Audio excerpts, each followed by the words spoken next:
Hello, ladies and gentlemen. Welcome back to the channel. I hope your day and your week have been going very well so far. This is Clash of the Titans, the video series here at Guy Boston Sports, where I go through each and every single ranked on ranked matchup throughout the entire college football season, giving you guys deeper insight, deeper analysis, but more importantly, more picks for each of these big-time pivotal college football matchups. In today's video, we'll be breaking down number 1 ranked Ohio State going on the road to take on number 17 ranked Illinois. And as always, guys, I've got some really great picks to go ahead and share with you. But first, as always, people, please make sure to go ahead and hit the subscribe button, hit that like button, and drop a comment down below. It helps the channel grow, and it really does mean a ton to us. With a new week of college football comes some new opportunities to go ahead and make some money. This is one of three Clash of the Titans videos dropping this week here on the channel. We have this game. We're also doing a video breaking down Alabama, Missouri, and obviously the game of the week, Indiana taking on Oregon, that Big Ten battle. So watch out for those videos coming out throughout the week. We also will have our full college football pick slate for week 7. We've been on a pretty good roll lately, so make sure check out all the college football content here at Guy Boston Sports. Subscribe to that channel if you haven't already. Subscribe to that channel. Subscribe to this channel if you haven't already. Guys, comment down below who you think is winning this big-time matchup between Ohio State and Illinois in this Big Ten showdown. All right, guys, with all that said, let's go ahead and get after it here. Number 1 ranked Ohio State on the road taking on number 17 ranked Illinois. We've got a 12 p.m. kickoff on Saturday. My first pick in today's video, we've got a nice little spread pick here. I'm going with the Buckeyes here on the spread on the road, minus 13.5. Now, the actual spread is 14.5. If you watched my videos before, I do like to go ahead and shave a point or two off. I've seen too many bad beats where you lose by 1 point or 2 points. You shave a point or two off, you lose a little bit of value, but you get a better chance of actually hitting your bets. So Ohio State minus 13.5. We'll jump over to the outlier screen here and show you guys the odds. I'm grabbing it for minus 129 over on No Vig Best Odds available to me. It's also available on FanDuel for minus 130. You've got DraftKings for minus 136, ESPN Bet minus 145, a couple different places. And again, I don't hate 14.5. I just think 13.5 a slightly better line, obviously. And don't worry if you miss any of these picks. They will be posted to the website as well as the pinned comment down below to make it easier for you guys to go ahead and follow along. So Ohio State minus 13.5, big time Big Ten showdown. A lot of things to talk about here. First and foremost, it's kind of surprising how the narrative has switched on Illinois. Last year, they were known for covering the spread against these ranked teams. They were very good at doing it. Luke Altmaier and this team, very good at playing against up against their competition, I should say. This year, it hasn't been that case. Obviously, that Indiana game in the rearview mirror, but obviously it still looms large over their season. And although it's been weeks since the Indiana loss, I think a lot of the lessons we learned about Illinois in that game are still very relevant going into this matchup against an even better Ohio State squad. Give credit to Illinois. That game was embarrassing, the most embarrassing loss you could possibly have, and they have bounced back nicely each of the last 2 weeks. 6.5 point underdogs against USC. They end up beating them 34-32. Nice ranked win, and then they go ahead and cover the spread last week as well against Purdue. They've actually been a great cover team covering the spread in 80% of their games this year, and I've covered this spread at plus 13.5 in every single game except for that infamous Indiana game. So this has been a very strong Illinois team, 5-1 overall. They have the home field advantage here. Obviously, you know this team's motivated. This is kind of their season, right? You beat Ohio State, all of a sudden, Illinois has a real shot at the playoff. Lose this game, and your hope for the college football playoff are kind of done, if we're being honest. I mean, maybe there's a chance for them, but I think this is kind of their season. If their aspirations are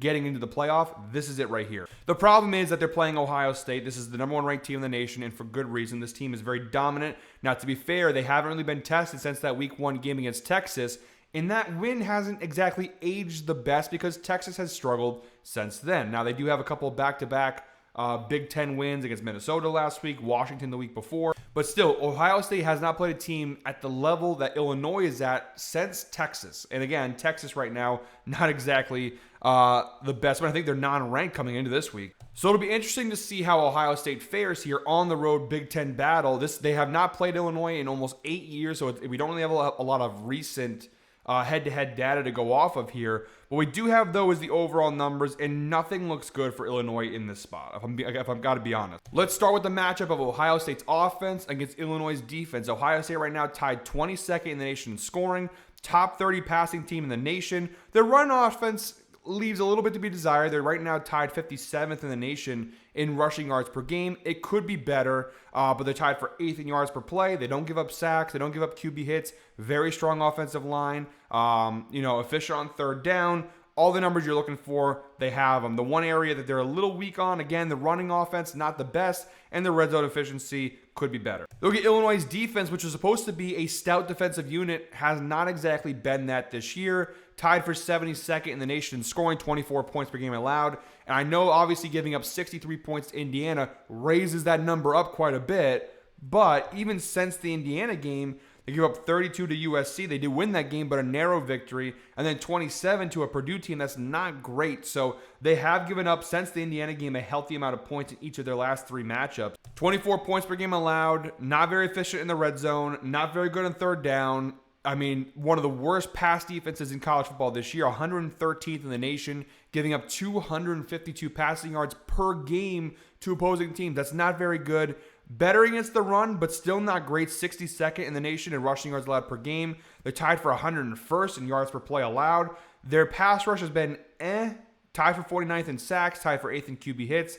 There's not a lot of good defensive metrics here. This Ohio State offense should vroom right past this Illinois defense. Not sure if vroom was the right way to say that. Like a sports car. They should go right through this. They should speed right past this Illinois team. I don't see Illinois' defense putting up much of a contest here against Ohio State. And then you go to the other side now. Let's look at Ohio State's defense versus Illinois' offense.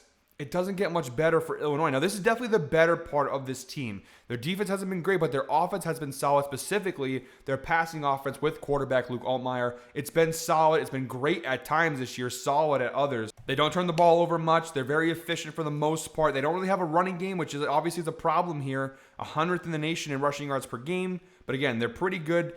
The problem, all right, is Ohio State. Number 1 scoring defense in the nation. They're only giving up 5 points per game this year. Very efficient in the red zone. Top 5 passing defense, which obviously we talk about Illinois. The strength of this offense being Luke Altmaier in the passing game. Ohio State's defense is built to negate the strength of Illinois' offense. Really not a good matchup for Illinois. They also have a top 25 run defense, 3rd in yards per play, solid pass rush, and to add insult to injury, the Illinois offensive line has not been good this year, whether it be run blocking, pass blocking. You see they're tied for 127th in the nation for sacks allowed per game, to 132nd in QB hits allowed per game. You guys tell me where Illinois is or has an advantage in this spot. I mean, Ohio State has every advantage in this matchup. The only negative you can say about Ohio State, well, 2 things. A, it's on the road in a Big Ten battle. Typically, those games are closer.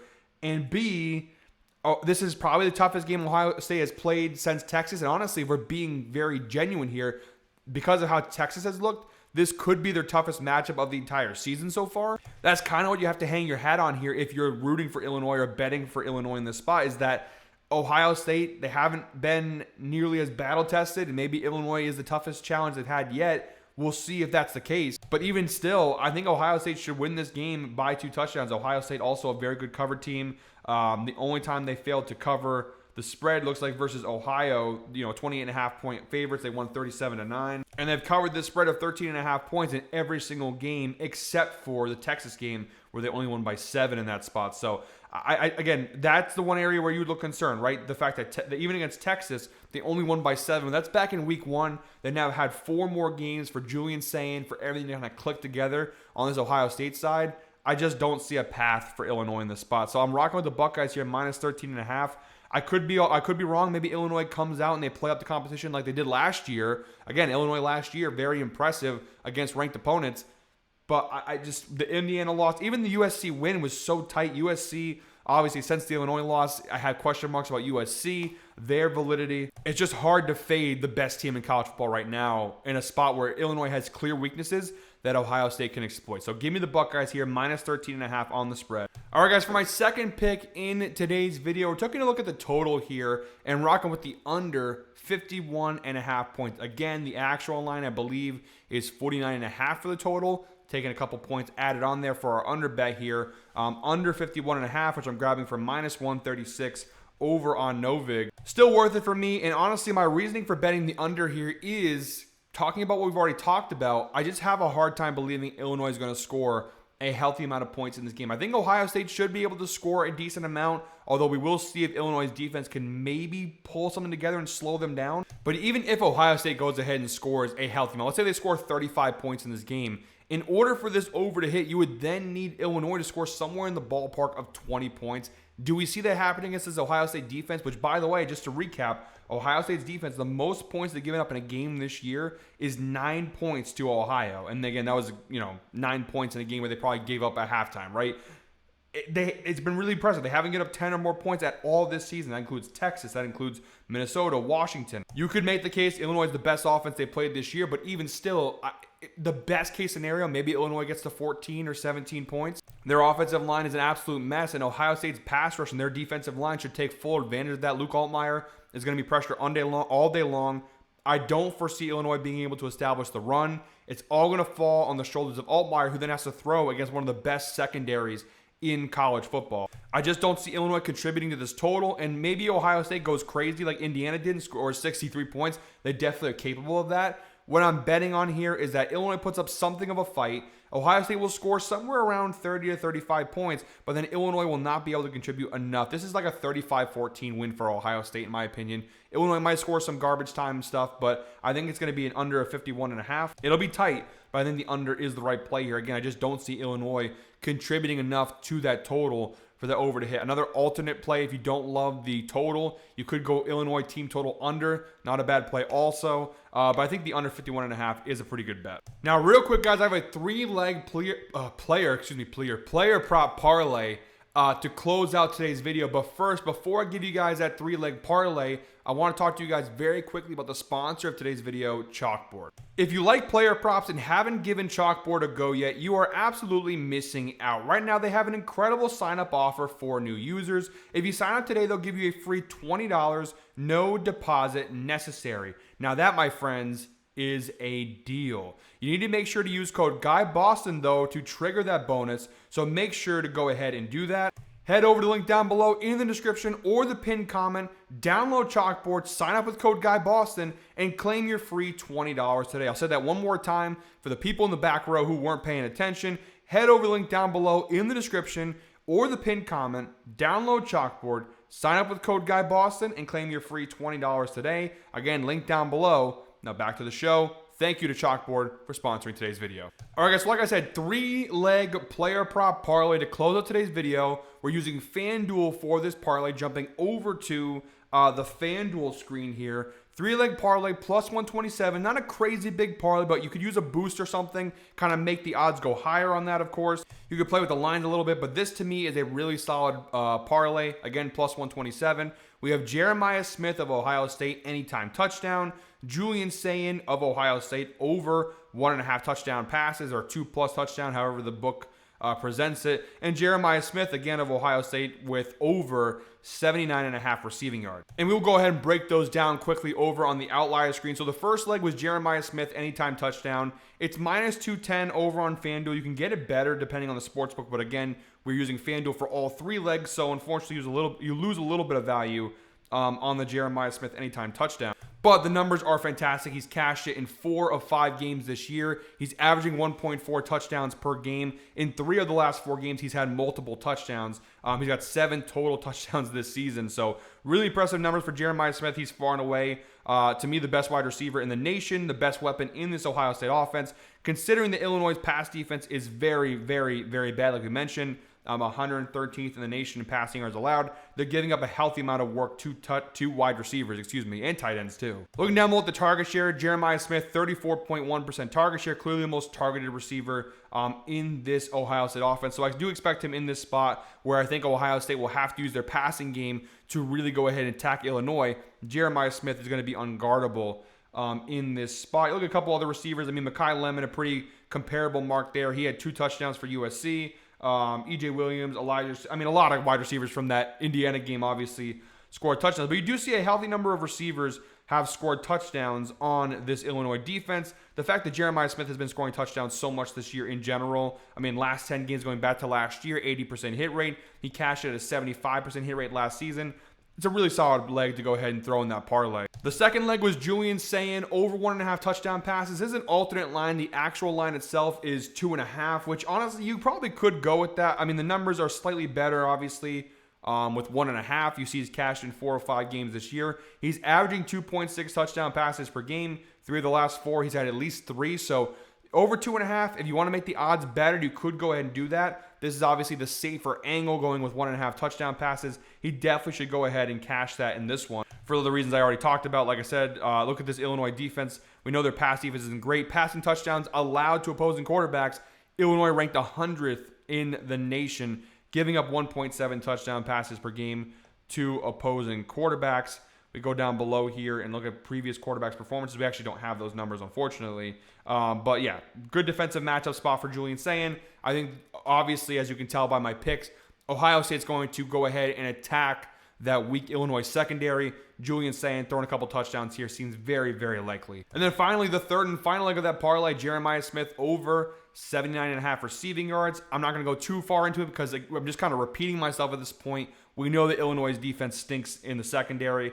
Jeremiah Smith has cashed this line in 3 of 5 games this year. He's averaging 92.6 receiving yards per game this season. Again, most targeted receiver by far. The only negative would be the fact that Ohio State typically is a little more of a running team than a passing team. But in this spot where the clear weakness is Illinois' pass defense, it makes sense that they're going to throw the ball more. And if they're throwing the ball more, Jeremiah Smith, clearly the better play.